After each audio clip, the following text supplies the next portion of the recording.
Hello, welcome to another A-level lesson from the conscientious biologist, Ben Gallagher. This one's called Meiosis 1. It looks at the entire process of meiosis. So I should make it very clear, meiosis is a two-step process and they're called Meiosis 1 and Meiosis 2. This video doesn't just look at Meiosis 1, it's just the first in a two-lesson playlist. This one covers the entire process of meiosis, both divisions. The second video covers some key details that promote variation. I've put in the title here that this one does not include crossover and independent assortment, because those are the elements that give variation to gametes through meiosis, and we'll cover them in the second video. As always, please do subscribe to my YouTube channel if you haven't done so already. Don't forget to like any videos that you've enjoyed, and do follow me on Facebook and Instagram. Thank you. It's very, very important that you've got a thorough understanding of mitosis, because meiosis and mitosis are so similar. One evolved kind of from the other by adding an extra stage and some variation. And I'm going to go relatively quickly through meiosis because it's just a bit of a step on from mitosis. So let's do a quick recap of mitosis and make sure you've got the detail. If you're not sure of mitosis, please go back and find my A-level video where I take you through it step by step in great detail. So mitosis, let's do this as a review then. I'm going to put the entire process on here. This is taken directly from my previous video I did on mitosis. So you can see we start over there on G1. G1 and G2 not part of mitosis, remember. They make up interphase, the key kind of day-to-day life of a cell. But if we start right over there with G1 and G2, those being interphase, normal bits of a cell's life, where it's performing all its metabolic reactions and making all the proteins, protein synthesis, all the enzymatic reactions, respiration, all of that stuff. Plus it has to replicate its DNA in between G1 and G2 at S phase by semi-conservative replication. There's just a very, very quick key point on that so you can understand what we go on to in meiosis. If we've got a single chromosome here, at semi-conservative replication, that single chromosome is turned into a double chromosome, and a double chromosome is made of two sister chromatids. But remember, each one of these two sister chromatids is essentially just a copy of the original single chromosome. The only reason you call them chromatids is so you don't get confused that a double chromosome is made of two chromosomes, because you can't have a chromosome being made of two chromosomes. It doesn't make sense. So a double chromosome is made of two sister chromatids, but as soon as they're separated in mitosis, they're now back to being called single chromosomes. Now that process is really, really important, and if you don't understand it, go back to my lesson on DNA replication. This is a screenshot from that, and you can see the helicase enzymes, the DNA polymerases, matching the complementary base pairs, adenine to thymine, cytosine to guanine. You can see the directions that they have to go in, the 5' to 3'. You can see all the nucleotides. If you're unsure on any of that, go back and watch my video on DNA replication. Let's get rid of that and let's jump on then into properly mitosis. So we start at prophase. Remember, with prophase, it's the first of the 4 steps of mitosis, and prophase is all about preparation. It's preparing the cell to divide. So it supercoils the chromosomes. So remember that difference between euchromatin and heterochromatin, and how methylation and acetylation of the histone proteins and DNA play a role in that. Again, go and watch my video on DNA biochemistry if you don't know what I'm talking about there. But you supercoil the chromosomes to get them all condensed. That's part number 1. That's when they first become visible. You break down the nucleus to release the chromosomes so they can float off into the cytoplasm, and the centrioles will migrate to the poles. That's your 3 events of prophase. Metaphase then, I've shown on the diagram here, look, prometaphase, to show what kind of happens between prophase and metaphase. But you've basically got, when the centrioles get to the opposite ends, they fire out their spindle fibers, which are extensions of the microtubules that make up centrioles. Go back to the cell ultrastructure lesson if that's not familiar. The spindle fibers grab onto the double chromosomes and they pull them to the middle, and once they're in the middle, that's called metaphase. Okay. Then you move to anaphase, where the spindle fibers pull, each double chromosome splits at that centromere, the point where they join, so the 2 single chromosomes can be pulled apart and they're pulled to opposite ends, so that at telophase, we're now looking right here above my head, those single chromosomes can be repackaged into 2 nuclei. The cell pinches in the middle by cytokinesis, creating a cleavage furrow all the way around until it pinches into 2 new cells. Each of those two new cells you'll look at above me are identical to the very first one over there in G1. So the point of mitosis is it produces two genetically identical cells for growth. You get bigger, you need more cells, or for repair, to damage cells that have been broken by some physical process. Okay, so make sure you fully understand this. Go back and watch the mitosis video, go back and watch DNA biochemistry and DNA replication, go back and watch cell structure, because if there's any details you don't know from those, it's going to knock on and build up and your meiosis answer won't be very good. Okay, let's start looking at meiosis in detail then. So one of the keys to understanding meiosis is understanding about homologous pairs. So homologous pairs applies to chromosomes. So humans, you should know, have 46 chromosomes. That's our full number, our diploid number of chromosomes. Different organisms have different numbers. Gorillas have 48. The fruit fly called Drosophila that only has 8. You know, they all have varying numbers. We have 46. Now remember, from those 46, you got 23 from your mum and 23 from your dad. The ones from your mum are called your maternal 23, or maternal chromosomes, and from your dad is the paternal chromosomes. Now what that means is you've got 23 and 23, but they match each other. So above me here, I've put up something called a karyotype. This is what you can do if you look at a cell that's undergoing mitosis. So the chromosomes have condensed, so you can actually see them. This one wouldn't have been done under mitosis, sorry, because they're single chromosomes.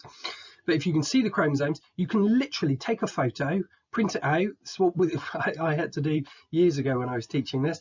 And you cut them out and you go, oh, those two look the same size and those two look the same. And you can lay them all out in order like this. If you look at this one over in the corner down here, look, you can see an X and a Y. So this karyotype comes from a male. But all the others, look, have been arranged in pairs by the chromosomes that match. They are similar in structure. And the word homologous, homo or homeo means same, logos means structure. So homologous means same structure. So they all pair up. So the 23 from your mum and the 23 from your dad are actually the same full set of human DNA. So you only really need 23 chromosomes to make a human. You've got these backup copies. So if we put just one homologous pair over there, the one I got from my mum and the one you got from your dad, they are a homologous pair, and why they're the same is that they have the same genes, so the same instructions, so the gene that makes a protein to do a specific function, they have the same genes in the same position. And the word for a position is locus, from the original Latin. It's where we get location from. So same genes in the same locus or position, okay? Now, if I mark that onto my chromosomes, what we mean is if there's a Q gene for whatever it is, its Q function, okay? If there's one in that position over on that maternal chromosome, there'll be a matching one on the paternal chromosome, okay? So same gene, same location, same shape, same size chromosomes, okay? However, despite that means you have two copies of every gene, because your mum gave you a copy, your dad gave you a copy, they may have different alleles of that gene. So remember your GCSE genetics. If you're struggling to remember that, go back and watch one of my GCSE lessons on genetics, and it's all explained on there. But the alleles are just different versions of the same gene. So if there's a gene that gives a protein for a function, well, that function could be done in a couple of different ways. So the function of having colour in my eye, for example, it could be brown pigment, it could be blue pigment. They're different alleles for the same basic thing to happen, okay? So instead of two capital Qs, my paternal chromosome there might have allele little q, okay? Hopefully this is ringing a bell from GCSE. And you'd call that your genotype if you're a big Q, little q, okay? So you've got two copies of every gene because you've got these pairs of chromosomes from your parents, okay? After DNA replication, they're going to have sister chromatids in each one. And remember what that will mean. Sister chromatids are identical to each other because of the way semi-conservative replication works. So on the far maternal one, if the one chromatid has a big Q, the other one will. If the paternal ones, they'll both have little q's, okay? So homologous chromosomes, same size, same shape, but really importantly, same genes in the same position. Now those two are sister chromatids because they're identical, as are the ones on the paternal. Those two in a homologous pair, those are non-sister chromatids. The word we use, similar, means they're pretty much the same but little differences. Similar because they could have different alleles on them, but they will carry the same genes. Now all we have really in the process of meiosis is we're splitting those four chromatids up. Think all of those, that homologous pair is in one cell. Now you've got there technically 4 copies of the genes after it's replicated, look, 4 copies. So if you just separate them out into 4 cells, each new cell is going to have a full set of that chromosome. You do that for all 23 homologous pairs. Remember, you have 23 pairs because you have 46 in total, so they form 23. You do that for all of them, and each of the 4 new cells will have 1 copy of a single chromosome for every gene that you need. So that's all meiosis is. It's splitting up all those 4 chromatids from each other when you're making gametes. So those sex cells, or gametes, that's a really important word, gametes, have half the number of chromosomes. So it didn't have the original 46. They've still got a full set, because technically 23 is a full set. But they got half the original amount, so they're called haploid, whereas normal body cells, all the rest, are called diploid. So there's lots of key words, some really fundamental understanding here to now go on to look at meiosis.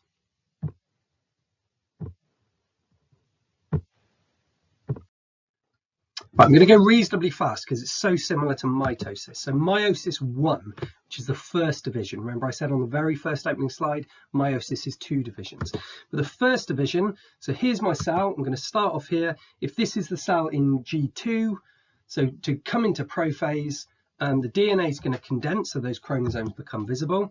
The nucleus is going to disintegrate, so far same as mitosis. Centrioles are going to migrate, again, same as mitosis. Those are the 3 events that start mitosis. Same here in meiosis. But there's one extra really important event here that happens in meiosis, okay? It's this. The chromosomes, as they move out, find, or are taken to, more technically, their homologous partner to form homologous pairs floating around in the cytoplasm. It's not just all 46 spread out. They find their pair, so you've got 23 very distinct homologous pairs in the cytoplasm. So let's highlight that because that's the really important extra stage. And we call this prophase 1. If you just write prophase, they'll assume you mean mitosis. It's prophase 1 because it's the first one of the 2 divisions of meiosis. Okay, so this is prophase 1. We can then go on to metaphase 1. I'm not going to bother showing all the steps in between like I did for mitosis. Same thing here as happens. You've got the centrioles have fired out their spindle fibers. The spindle fibers have grabbed on to the homologous pairs, to each spindle fiber to each double chromosome within a homologous pair. Pulls them to line them up along the center. Very obviously then that takes you to anaphase 1, and at anaphase 1 each homologous pair, be careful how you explain this as well, make sure you're being really clear and you're not misleading it at all. So at anaphase each homologous pair is pulled apart to separate the double chromosomes of each pair and pull them to opposite ends. So you get this thing anaphase 1. So prophase 1, metaphase 1, anaphase 1. Basically the same process of releasing them and pulling them apart, but the difference here is here you've pulled apart the double chromosomes from each other, as opposed to in mitosis you pulled apart each double chromosome into its 2 sister chromatids. So really, really fundamental difference here. Let's move straight on to the next stages. So meiosis 1. This is continuation of the first division, so that's the anaphase 1 where we just left it. So now let's look at what happens at telophase. So the spindle fibers break down and new nuclei form around each set of chromosomes. The only difference here from mitosis is what's in the nuclei. Think in mitosis here, you'd have single chromosomes in the nuclei, and we're using my numbers here to represent the full set. You'd have 4 single chromosomes as opposed to 2 double chromosomes in each. But each one of those nuclei, look, because you separated homologous pairs, those 2 in this lower nuclei will carry the same genes as the 2 in that upper nuclei, but they might have different alleles. Of course, following on, because it's telophase, you're going to get cytokinesis, pinches in, you've got the cleavage furrow. That's then going to pinch to give you those 2 new cells. But of course, the really important thing is that they're genetically similar, not genetically identical. You're genetically identical in mitosis because you separated identical sister chromatids. These are only genetically similar because you separate homologous pairs which have the same genes in the same position but could be different alleles. Last point then, each new cell contains 23 double chromosomes and contain the same genes but may have different alleles. And this is telophase 1, this pinching bit. As soon as the very second that they split into 2 cells, that's the end of telophase. Each one of these above me technically is now would be in G1 if it was mitosis, but of course we've now got the second division of meiosis to look at. Now the second division we can go quite quickly because the second division is the same as mitosis but with half the chromosomes. Think, we've just split up homologous pairs into double chromosomes. So now we've just got double chromosomes that we need to break apart. Well, that's exactly what happens in mitosis. We've just got less. So let's take one of those cells that just formed on the last slide. So you can see it's got 2 double chromosomes in it. The first one I started with had 4. These 2 would be representing the 23 double chromosomes. So it's basically exactly the same. We have this very brief interphase. The only key thing that has to happen in this interphase is you need to replicate that centriole.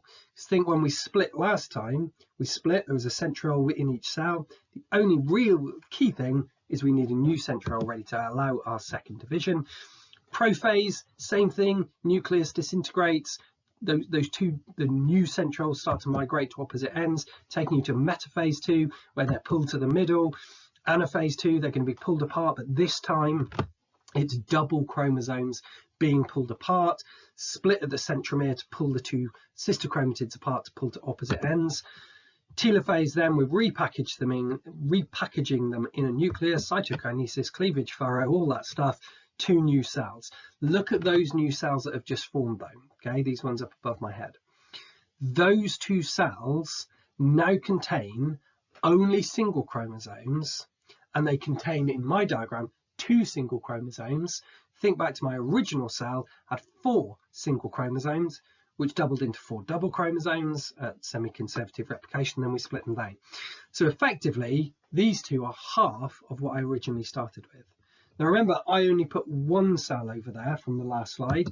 This happens to both of those cells that were made on the last page. I know they're disappearing behind me here, but you can see my point. There's 4 cells being created from what was 1 original cell. Let's try and put all of that together to show you the full process next.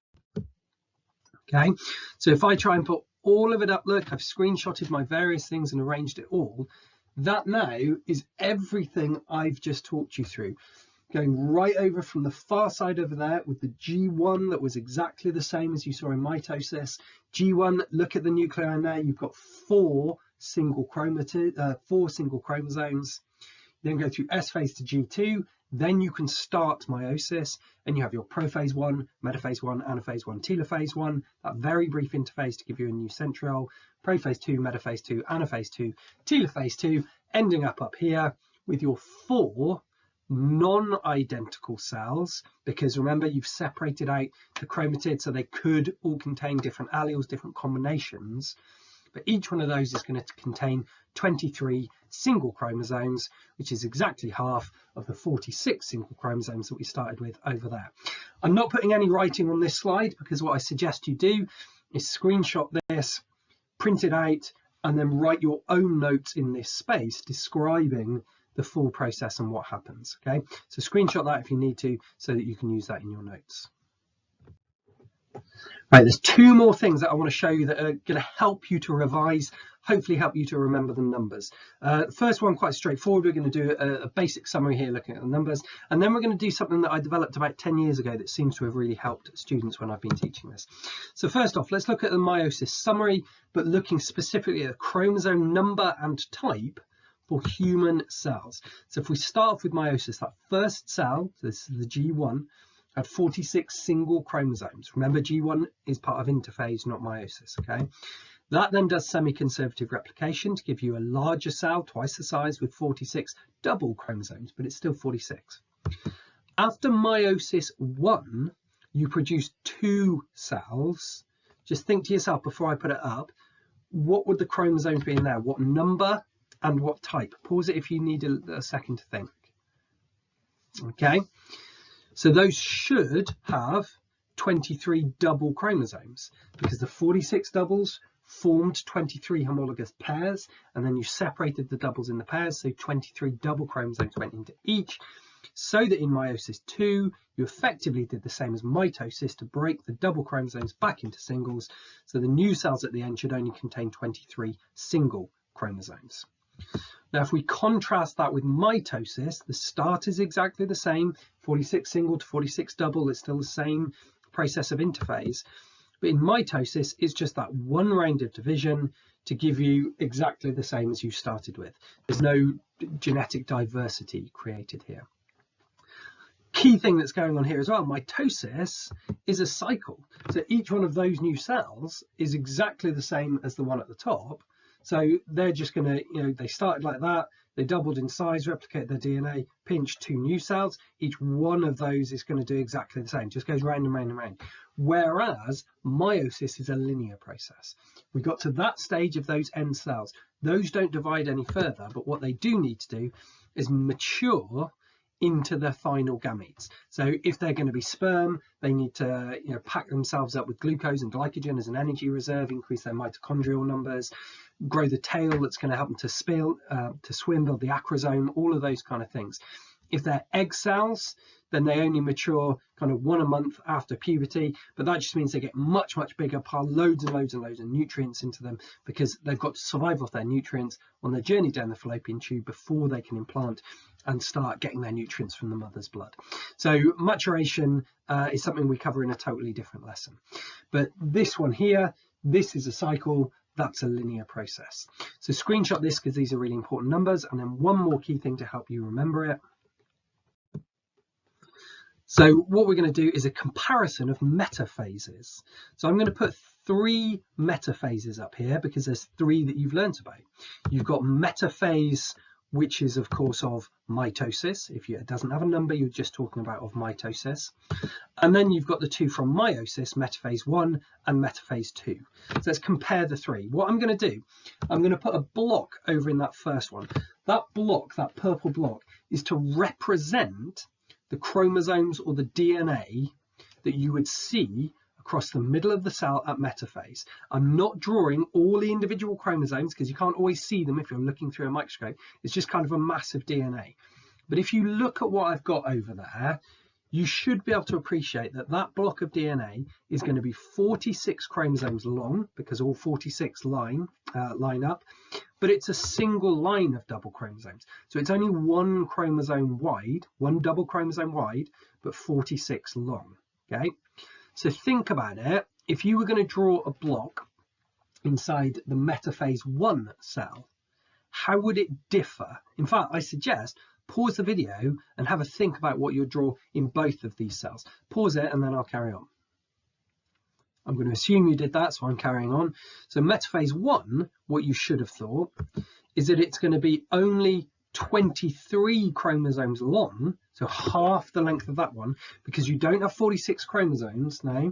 They form their pairs, their homologs. So it's 23 homologs, but that block is much thicker because it's 2 double chromosomes wide, because the 2 double chromosomes have paired up in their homologs. So it's half the length, but twice the width. So this last one, think about the numbers. It's still going to be 23 chromosomes long, but now we're back to just 1 double chromosome wide. So it's the same width, same length as the middle one, but it's the same width as the first one because you've just got a single row. I don't know why I taught this one day 10 years ago to a class and lots of them went, oh, that makes so much more sense now. So I've been doing it since. If it's helped you, brilliant. Take a screenshot if you need to. Now, please, please, please make sure you're happy with that process. Watch this video again or study it or whatever you need to do to make sure you understand this. Because what I want you to do now is go to my Meiosis 2 video on creating variation. Because there's a couple of things that happen during that overall process I've just taken you through that are really, really vital in creating the diversity that we see in sexually reproducing organisms, or certainly ones that rely on meiosis. The 2 key parts of that are things called crossover and independent assortment, and those are what I talk about in this next video, so head to that one please. Please do give this video a like if you find it useful. Do subscribe to my YouTube channel if you haven't done so already. And remember, there's loads of additional material on my Facebook and Instagram accounts that will be particularly useful if you have to do a synoptic paper that needs you to show some additional research. Okay, head over there, have a look. Thank you very much.